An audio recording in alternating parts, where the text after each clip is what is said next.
ആദർശിന്റെ നയനയുടെ നാളത്തെ നല്ലൊരു വിശേഷം കേട്ടാലോ? അതിനു മുമ്പായി ആദ്യമായി കാണുന്നവരുണ്ടെങ്കിൽ ചാനൽ ഇഷ്ടപ്പെട്ട ഒന്ന് സബ്സ്ക്രൈബ് ചെയ്യാൻ മറക്കരുത്. വീഡിയോ ഇഷ്ടപ്പെടുവാണെങ്കിൽ ലൈക്ക് ചെയ്യാനും നിങ്ങളുടെ വിലയേറിയ അഭിപ്രായങ്ങളൊക്കെ രേഖപ്പെടുത്താനും മറക്കരുത് കേട്ടോ. അങ്ങനെ നാളത്തെ വിശേഷത്തില് നന്ദുന്റെ വീട്ടിൽ നിന്ന് നവീന് തിരികെ വീട്ടിലേക്ക് പോവാണ്. ആ സമയത്താണ് വഴിക്ക് വെച്ച് അനിയെ കാണുന്നത്. അനിയെ കണ്ടു കഴിഞ്ഞപ്പോഴത്തേനും പെട്ടെന്ന് നവീന് വണ്ടി അവിടെ നിർത്തി. പിന്നീട് അനുയോട് ചോദിച്ചു, അല്ല നീ ഇത് എവിടെ പോയിട്ട് വരുവാ? ആ സമയത്ത് അനു പറഞ്ഞു, അത് പിന്നെ ഞാൻ ചുമ്മാ ഇവിടെ വരെ ഒന്ന് ഇറങ്ങിയതാന്ന് പറയണം. അങ്ങനെയല്ലേ പറയാൻ പറ്റുള്ളൂ. ആ സമയത്ത് നവീനോട് ചോദിച്ചു, അല്ല നവീൻ ഇത് എവിടെ പോയതാ? അതെ ഞാനേ വരുന്ന വഴിക്ക് നന്ദുവിനെ കണ്ടായിരുന്നു, വീട്ടിലേക്ക് പോകുന്ന വഴിക്ക്. അപ്പോൾ അവളെ ഒന്ന് ഡ്രോപ്പ് ചെയ്യാനായിട്ട് പോയതാ. ഓ അപ്പം അതാണ് കാര്യം. നന്ദുവിന് ഇവനാണ് കൊണ്ട് ഡ്രോപ്പ് ചെയ്തിരിക്കുന്നത്. അപ്പം അതൊക്കെയാണ്. അല്ല നന്ദുവിനെ നീ എവിടുന്ന കണ്ടേ? ഞാനേ വീട്ടിലേക്ക് പോരുന്ന വഴിക്ക് അവളെ കണ്ടതാ. എന്ത് ചെയ്യാനെന്ന് പറ. നന്ദുവിനാണെങ്കിൽ യാതൊരു പേടിയില്ല ഇങ്ങനെ പാതിരാത്രി ഇറങ്ങി നടക്കാനായിട്ട്. ഞാൻ അതിൻ്റെ പേരിൽ നന്ദുവിനെ കുറച്ച് ചീത്തയൊക്കെ പറഞ്ഞു. കാര്യം പറഞ്ഞ SI ആയിരിക്കും. അവൾ എന്തോ ചേരി പ്രദേശത്തെ എന്തോ അനാശാസ്യ പ്രവർത്തനങ്ങളൊക്കെ കണ്ടെത്താൻ പോയതാന്നൊക്കെ പറയണു. എന്തൊക്കെ പറഞ്ഞാലും ഒരിക്കലും അത് അംഗീകരിക്കാൻ പറ്റില്ലടാ.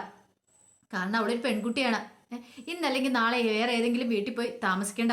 അങ്ങനെ വന്നിട്ടുണ്ടെങ്കിൽ ചിലപ്പം ഇങ്ങനെയൊക്കെ ഈ പാതിരാത്രി ഇറങ്ങി നടന്നിട്ടൊക്കെ ചെന്ന് കഴിഞ്ഞിട്ടുണ്ടെങ്കിൽ ആ വീട്ടുകാർക്ക് ഇഷ്ടപ്പെടുക. ചിലപ്പോൾ ഒരു വിവാഹ ബന്ധം തന്നെ തകർന്നെന്നിരിക്കും. അതൊക്കെ അവളോട് പറഞ്ഞാൽ അവൾക്ക് മനസ്സിലാവില്ല. പിന്നെ എല്ലാ ചെറുപ്പക്കാരുടെയും ബൈക്കിന് പിന്നെ കയറി അവളുടെ പോക്ക് അതൊട്ടും ശരിയാന്ന് എനിക്ക് തോന്നില്ല. ആ സമയം അനു പറഞ്ഞു, അതൊക്കെ ശരിയാ, രാത്രിയുള്ള അവളെ നടപ്പും കാര്യങ്ങളൊക്കെ ശരി തന്നെയാ. അങ്ങനെയല്ല എനിക്ക് പറയാൻ പറ്റുള്ളൂ. തൻ്റെ കൂടെയാണ് അവൾ ഇത്ര സമയം ഉണ്ടായിരുന്നെന്ന് പറയാൻ പറ്റില്ല. കാരണം അങ്ങനെ പറഞ്ഞിട്ടുണ്ടെങ്കിൽ അത് കൂടുതൽ പ്രശ്നത്തിനെ വഴിതെളിക്കുള്ളൂ. അതുകൊണ്ട് നന്ദുവിനെ കുറിച്ച് പറഞ്ഞു കഴിഞ്ഞപ്പോൾ തന്നെ അനി അവിടെ കിടന്ന് ഉരുണ്ട് പറയാണ്. പിന്നീട് അനി പറഞ്ഞു, എടാ അവളുടെ ജോലിയും കൂടെ നമ്മൾ നോക്കണം. അവൾ SI അല്ലേ.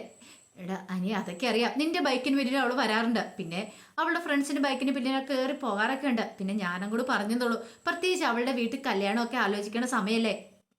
നിന്റെ എൻ്റെ ഒക്കെ ഫ്രണ്ടാണ്. അതുകൊണ്ട് ഞാൻ അങ്ങോട്ട് പറഞ്ഞ ശരി ആയിക്കോട്ടെ എന്നൊക്കെ പറഞ്ഞിട്ടാണ് അനി തിരികെ വീട്ടിലേക്ക് പോരുന്നത്. ആ സമയം നവീൻ ഓർത്തു, അല്ല ഇവനിപ്പോൾ എവിടെ പോയിട്ട് വരുമായിരിക്കും? ഇനിയിപ്പോൾ ഇവൻ്റെ കൂടെ എങ്ങാനും ആയിരുന്നു നന്ദു ഉണ്ടായിരുന്നേ. അതൊക്കെ തനിക്ക് വെറുതെ തോന്നാം. അങ്ങനെയൊന്നും ഇല്ലാന്ന് നവീൻ അങ്ങനെ സ്വയം ഒന്ന് വിശ്വസിപ്പിക്കാൻ ശ്രമിച്ചു. അതേ സമയത്ത് അനി നന്ദുവിനെ ഫോൺ ചെയ്യുവാണ്. ഫോൺ ചെയ്തിട്ട് നന്ദുവിനോട് ചോദിച്ചു, അല്ല വീട്ടിൽ ചെന്നേയും വല്ല പ്രശ്നം എന്തെങ്കിലും ഉണ്ടായോ? എന്താ? അല്ല നവീനെ കൊണ്ടേ വിട്ടാന്ന് എനിക്ക് മനസ്സിലായി. അതെങ്ങനെ മനസ്സിലായി? ഞാൻ നവീനെ വഴിക്ക് വെച്ച് കണ്ടിട്ടുണ്ടായിരുന്നു. തലനാരിഴിക്കാൻ ഞാനും രക്ഷപ്പെട്ടത്. എനിക്ക് സംശയം ഉണ്ടായിരുന്നു ഇനിയിപ്പം നവീൻ എന്തെങ്കിലും സംശയം തോന്നും നമ്മുടെ കാര്യത്തിൽ. അങ്ങനൊന്നുമില്ല. കാരണം നവീനേട്ടന് എന്നെ അവിടെ വെച്ചല്ലല്ലോ കണ്ടിരിക്കുന്നത്. അതുകൊണ്ട് പിന്നെ കുഴപ്പമില്ല. ഞാനും നീയും ഒരു സ്ഥലത്താന്നുള്ള കാര്യത്തിൽ സംശയമൊന്നും തോന്നി കാണത്തില്ല എന്ന് പറഞ്ഞു.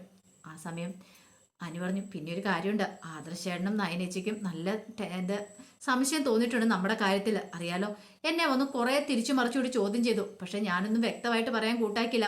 എൻ്റെ കൂടെ ഒരു പെണ്ണും ഇല്ലെന്നാണ് ഞാൻ പറഞ്ഞേ. പക്ഷെ എൻ്റെ കൂടെ ഒരു പെണ്ണുണ്ടെങ്കിൽ അത് നീയാന്നുള്ള കാര്യം അവർക്ക് ഉറപ്പാ. നന്ദു പറഞ്ഞു, ഒരു കാരണവശാലും പിടികൊടുത്തേക്കല്ല. അറിയാലോ, ഞാൻ പിടികൊടുക്കാനായിട്ടാ. അതോർത്ത് നീ പേടിക്കണ്ട. അങ്ങനെയൊന്നും സംഭവിക്കാൻ പോകുന്നില്ല. നീ ധൈര്യമായിട്ടിരിക്കും നന്ദു, ഞാനല്ലേ പറയണേ. നന്ദു പറഞ്ഞു, ഇവിടെ എങ്ങാനും അച്ഛനും അമ്മയും അറിഞ്ഞിട്ടുണ്ടെങ്കിൽ അതോടുകൂടി തീർന്നു. കാര്യത്തിനൊരു തീരുമാനം ഉണ്ടാവും. പിന്നെ എൻ്റെ ജോലി വേണമെന്ന് വെപ്പിക്കും. അല്ലെങ്കിൽ തന്നെ അമ്മ ആത്മഹത്യാ ശ്രമമൊക്കെ നടത്തുന്ന അറിയാലോ. പെട്ടെന്ന് കല്യാണം നടത്താൻ അമ്മ നോക്കുള്ളൂ. അതുകൊണ്ട് എനിക്ക് ടെൻഷനുണ്ട്. നീ അതൊന്നും ഓർത്ത് പേടിക്കേണ്ട നന്ദു, ധൈര്യമായിട്ടിരിക്കാനൊക്കെ പറഞ്ഞുകൊണ്ട് അനി നന്ദുവിനെ സമാധാനിപ്പിച്ചു. ഈ സമയത്ത് ആദർശും നയനും കൂടെ തിരികെ പോരുവാണ്. തിരികെ പോരുന്ന സമയത്ത് ആദർശിനോട് നയന പറഞ്ഞു, ആദർശേട്ടാ ഒരു കാര്യം എനിക്ക് ഉറപ്പാ. എന്താ? നന്ദു അവിടെ എവിടെയോ ഉണ്ടായിരുന്നു. അല്ല നന്ദു ഉണ്ടായിരുന്നു, നന്ദുവിനെ കാണണ്ടല്ലായിരുന്നോ? അവൾ ആ സെക്കൻഡിൽ തന്നെ മുങ്ങിക്കാണും. പോലീസ് ബുദ്ധിയല്ലേ അവളുടെ. അവൾ എന്താണെങ്കിലും മുങ്ങാതിരിക്കില്ല എന്ന് പറഞ്ഞു. അത് കേട്ടപ്പോൾ ആദർശ് പറഞ്ഞു, അങ്ങനെയാണ്ടൊരു കാര്യം ചെയ്യുക. അമ്മേനെ വിളിച്ച് നോക്കിയാൽ അറിയാലോ. അമ്മയെ വിളിച്ച് നോക്കേണ്ട കാര്യങ്ങൾ അറിയാലോ. അത് ശരിയാ. പക്ഷെ അമ്മയെ വിളിച്ച് ചോദിച്ചിട്ടുണ്ടെങ്കിൽ അമ്മയ്ക്ക് എന്തെങ്കിലും സംശയം തോന്നിയാലോ. അതുകൊണ്ട് ഇപ്പൊ വിളിച്ച് ചോദിക്കണ്ട. ചോദിച്ചിട്ടുണ്ടെങ്കിൽ അമ്മയ്ക്ക് ഉറപ്പായിട്ട് സംശയം തോന്നും. ഇത് കേട്ട് കഴിഞ്ഞപ്പോൾ ആദർശ് പറഞ്ഞു, ഇനിയിപ്പോൾ അവൾ വേറെ എന്തെങ്കിലും കള്ളത്തരം പറഞ്ഞാണോ അങ്ങോട്ടേക്ക് വന്നതെന്ന് അറിയത്തില്ലോ. ആ സമയം നയന് പറഞ്ഞു, അതും ചിലപ്പോൾ ശരിയായിരിക്കും. കാരണം ആനി ഒരു കാരണവശാൽ ആ സമയത്ത് ബീച്ചിൽ പോയി തനിച്ചിരിക്കേണ്ട കാര്യമില്ല. അവൻ എന്ത് വർക്കിന്റെ ടെൻഷൻ ഉണ്ടെങ്കിലും അവൻ ഒരിക്കലും അങ്ങനെ ചെയ്യില്ല. പിന്നെ നന്ദു ഉണ്ടെങ്കിൽ മാത്രമാണ് അവനങ്ങനെ പോയിരിക്കുള്ളൂ. വേറെ ഒരു പെൺകുട്ടികളോടും പോയപ്പം പോയിരിക്കില്ല. പിന്നെ അവൻ്റെ കൂടെ അവൻ്റെ കൂട്ടുകാരന്മാരാരെങ്കിലും ആയിരുന്നെങ്കിൽ നമ്മൾ അവരെ കാണണ്ടല്ലേ. അത് ശരിയാ. അങ്ങനെ ഒരു കാര്യം കൂടെ ഉണ്ട്. ആദർശം ആലോചിച്ച് കഴിഞ്ഞപ്പോൾ ശരിയാന്ന് തോന്നി. അങ്ങനെയാണെന്ന് നന്ദു തന്നെയായിരിക്കും. കണ്ടപ്പോൾ മാറിയതായിരിക്കും. അവർ തമ്മിൽ ഇപ്പോഴും പഴയതുപോലെ തന്നെ ബന്ധമുണ്ട്. അവർ തമ്മിൽ ഇഷ്ടമുണ്ടെന്നുള്ള കാര്യം ആദർശനും എനിക്ക് മനസ്സിലായി. അങ്ങനെ അവർ വീട്ടിലേക്ക് എന്ന് കഴിഞ്ഞപ്പോഴത്തേനും ദേവേനു വന്നിട്ട് ചോദിച്ചു, അല്ല ഇതെന്താ ഇത്രയും താമസിച്ചേ? ദേവേനു ഉറങ്ങാതെ കാത്തിരിക്കുമായിരുന്നു. ഒന്നുമില്ലമ്മേ, ഞങ്ങൾ ബീച്ചിലൊക്കെ പോയി ഒന്ന് കറങ്ങി അടിച്ചു വന്നാന്ന് പറയണം. അല്ല അനി എന്തിയെന്ന് ചോദിക്കണം. അവനിങ്ങോട്ടേക്ക് വന്നിട്ടുണ്ടെന്ന് പറയണം. അല്ല എന്താ മോളെ അങ്ങനെ ചോദിച്ചേ? ഞങ്ങൾ അനിയെ ബീച്ച് വെച്ച് കണ്ടായിരുന്നു. ബീച്ച് വെച്ച് കണ്ടായിരുന്നോ? അവൻ എന്തിനാ സമയത്ത് ബീച്ച് വന്നേ? അതെ അവൻ തന്നെ ഉണ്ടായിരുന്നുള്ളൂ. പക്ഷെ നന്ദു അവിടെ ഉണ്ടായിരുന്നെന്ന് ഞങ്ങൾക്ക് തോന്നേ. എന്താ നന്ദുവിനെയും കണ്ടോ നിങ്ങളവിടെ വെച്ച്? നന്ദുവിനെ കണ്ടില്ല, അവനോടൊപ്പം നന്ദുവിനെ കണ്ടില്ല. പക്ഷെ അവനോട് ഞങ്ങൾ നന്ദുവിനെ കുറിച്ചൊക്കെ ചോദിക്കണ സമയത്ത് അവന്റെ മുഖത്തെ വിളർച്ചയും കാര്യങ്ങളൊക്കെ ശ്രദ്ധിച്ചായിരുന്നു.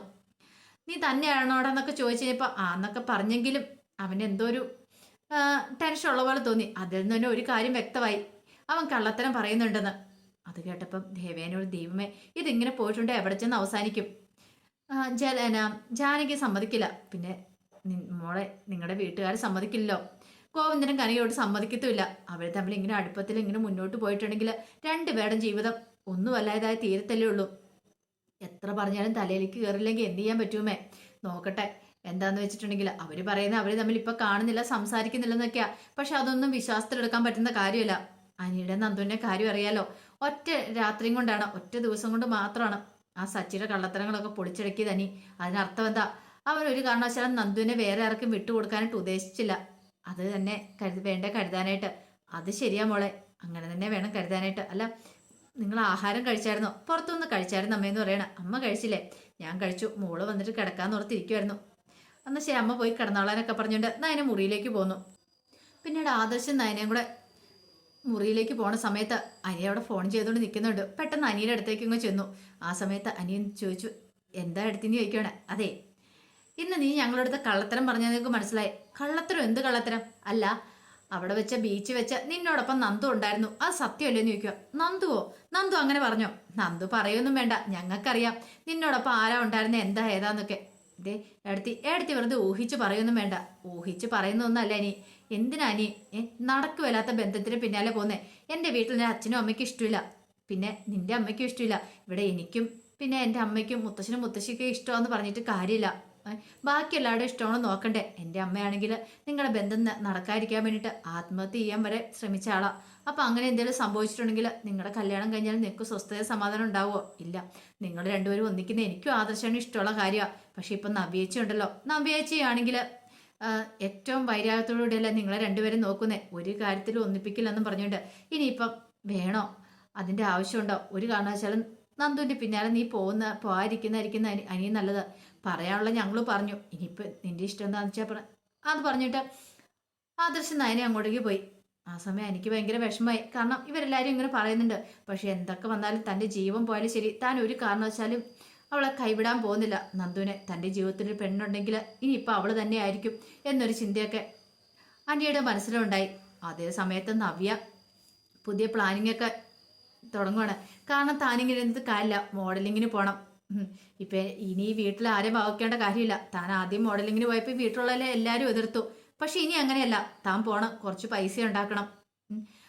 അബിക്കാണെങ്കിൽ ജോലിയും കാര്യങ്ങളൊന്നുമില്ല. തൻ്റെ കുഞ്ഞിൻ്റെയും കാര്യങ്ങളൊക്കെ നോക്കണ്ടേ? മറ്റുള്ളവരുടെ മുമ്പിൽ കൈ നീട്ടാൻ പറ്റില്ല. അപ്പം അതിനു വേണ്ടി ചില തീരുമാനങ്ങളൊക്കെ എടുത്തു. ഇനിയിപ്പോൾ ആരെ പേടിക്കണം? ഈ വീട്ടിൽ തൻ്റെ ഇഷ്ടമാണ് നടപ്പാക്കാൻ പോകുന്നത്, അല്ലാതെ മറ്റുള്ളവർക്ക് വേണ്ടിയല്ല താൻ ജീവിക്കാൻ പോകുന്നത്, തനിക്ക് വേണ്ടിയാണ് ജീവിക്കാൻ പോകുന്നത് എന്നൊക്കെ ഇങ്ങനെ നവ്യ മനസ്സിൽ കരുതുകയാണ്. അപ്പം അതിൻ്റെ വിശേഷങ്ങളൊക്കെ കാണാൻ പോകുന്നത്. ആ വിശേഷങ്ങൾക്കായി നമുക്ക് എല്ലാവർക്കും കാത്തിരിക്കാം കേട്ടോ. ഒരിക്കൽ കൂടി എല്ലാവർക്കും ശുഭരാത്രി നേർന്നുകൊണ്ട് നിർത്തുന്നു. നന്ദി.